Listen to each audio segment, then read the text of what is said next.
melakukan apapun. Bayangkan saya yang selama ini nggak kuat apa-apa, takjub bisa memimpin rombongan. Bahkan kemarin jam habis Isya mengajak memimpin untuk ke Hijri Ismail.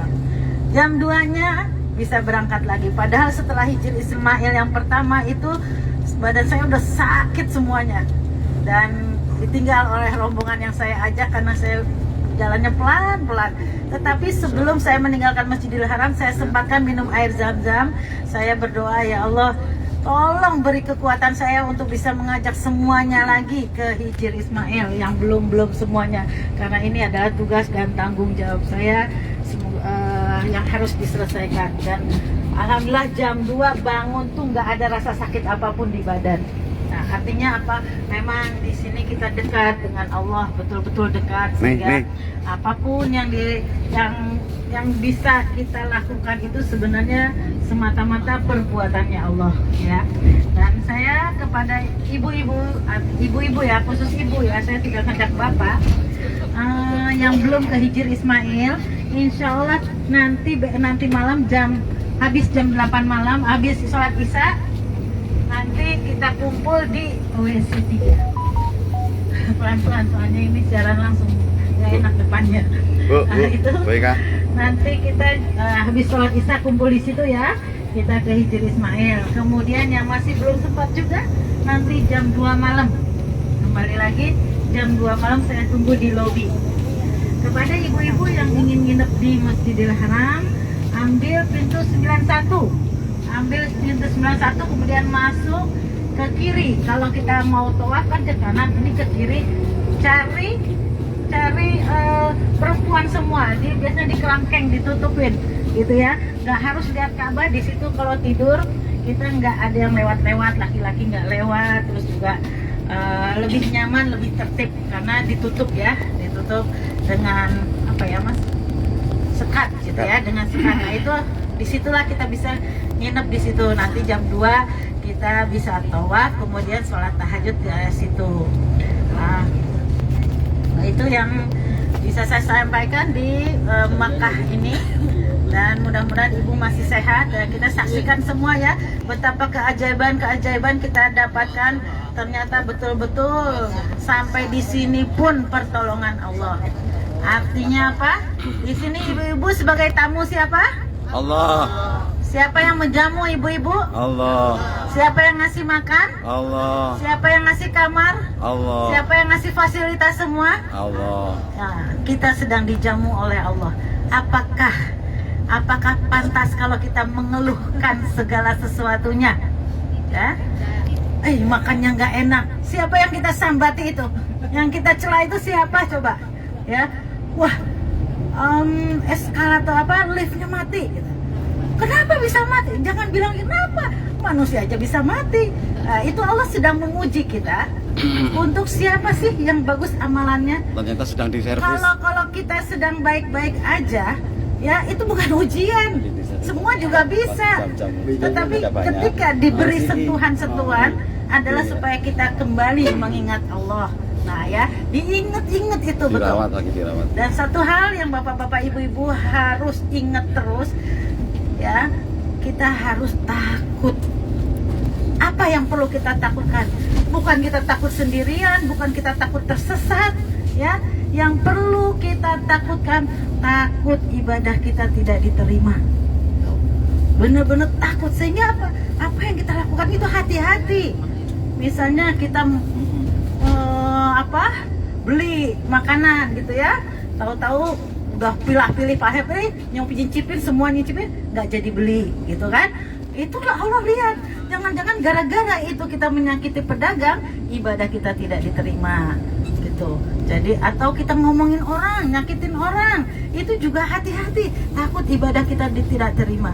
Maka saya minta maaf ya kepada saudara saya Mbak Rina, ketika kuncinya terbawa sama dia, kita lama seharian setengah hari nggak masuk kamar.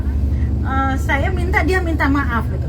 bukannya saya merasa bukannya marah, tetapi supaya supaya ibadah dia diterima gitu loh. Karena menyakiti orang takut, ya, itu tadi takut ya, bukan berarti saya Tuhan, tetapi takut ibadah kita diterima. Jadi biasakan sedikit-sedikit minta maaf gitu. Maaf ya, nggak ada ruginya kok minta maaf, nggak pakai biaya gitu loh ya. Jadi misalnya kita nyenggol orang ya, kita juga minta maaf. Jangan hal sepele itu membuat ibadah kita tidak diterima. Termasuk yang sekarang ini akan kita hadapi adalah para pedagang nih ya. Kalau nyicip ya beli gitu. Kalau kita nggak mau beli nggak usah nyicip. Makanya kemarin saya anggur itu saya kan takut kalau seandainya itu asam, sehingga saya tapi saya pengen nyicip, akhirnya saya cari yang di bawah yang udah pada dibuang orang gitu ya. Saya cicip, saya kupas itu, wah manis luar biasa gitu kan. Nah jadi jangan nyicip terus nggak jadi beli, itu hati-hati juga ya. Pokoknya yang paling kita takutkan ibadah kita tidak diterima. Sudah sepenuh hati, sudah ngerjakannya dengan luar biasa ya, kepencet-pencet, kegencet-gencet, malam jadi siang, siang jadi malam. Itu kalau tidak diterima kan alangkah rugi. Dan satu hal ya, bukan berarti orang yang sering umroh itu adalah orang yang terbaik gitu ya. Barangkali yang sekali umroh tapi dia tadi khusyuk, ikhlas, terbebas dari menyakiti orang, ngomongin orang dan sebagainya, ternyata dia yang diterima, yang setiap saat keluar air matanya karena merasa dosa-dosanya banyak, bukan yang merasa aku udah sering umroh, pahalaku seberapa coba. Nah, gitu. Makanya saya bilang tadi ada salah satu jamaah, Bu Nofri, aku bisa mencium Hajar Aswad sambil menangis biru gitu kan. Alhamdulillah, kamu ucapkan alhamdulillah bisa mencium Hajar Aswad, tapi jangan ceritakan ke siapa-siapa. Nah, jadi mungkin kita belum bisa mencium Hajar Aswad karena Allah tahu bakal kita sombong nih gitu ya. Wah, aku dong bisa jalan. Waktu aku mau mencium ternyata orang-orang pada minggir semua. Kata bohong lagi. Ketambahan bohong lagi, udah sombong ketambahan bohong gitu kan. Jadi barangkali kita tidak bisa mencium orang karena Allah takut kita menjadi sombong. Kamu sanggup nggak cerita-cerita? Berat loh, berat nggak nyeritain kita nyium Hajar Aswad, itu kebanggaan. Nah, padahal bangga itu kan benar-benar yang nggak boleh. Orang nggak masuk surga hanya ada rasa bangga. Kabair sebesar biji jarot, bangga itu nggak bisa, nggak boleh. Makanya saya bilang barangkali orang yang umrohnya sering malah nggak diterima. Kenapa? Dia selalu menceritakan, saya udah 7 kali, 8 kali, saya gini. Termasuk saya udah tahajud sekian gigannya. Kalau ada perlunya nggak apa-apa untuk apalah ya. Tapi kalau nggak ada perlunya, ibadah kita sembunyikan. Cukup kita dan Allah yang tahu ya. Ingat, ada seorang yang mati syahid. Dia banyak di perang Uhud nih besok nih. Banyak dia membunuh orang ya, dia syuhada, dia banyak membunuh orang kafir ya, pahlawan Uhud lah gitu. Ketika dia hidup, Rasulullah berbincang-bincang, aku kok melihat Kazman, namanya Kazman, aku kok melihat Kazman di neraka ya, gitu kata Rasulullah ya. Padahal dia orang yang sering ikut berperang. Terus Kazman agak kecewa kan, akhirnya ketika perang Uhud dia tadinya nggak mau ikut, tapi diejek-ejek sama cewek-cewek, cemen lah, banci. Akhirnya dia ikut perang Uhud. Dan ternyata ketika dia terkena panah beberapa kali, dia nggak tahan. Akhirnya dia tancapkan belati ke dadanya, dia bunuh diri. Nah bener tuh apa kata Rasulullah, ternyata dia adalah penghuni neraka. Nah itu tadi, tidak jaminan kita yang sekarang umroh ya, tidak jamin ternyata kita lebih baik dari yang belum pernah umroh, tidak jaminan ya.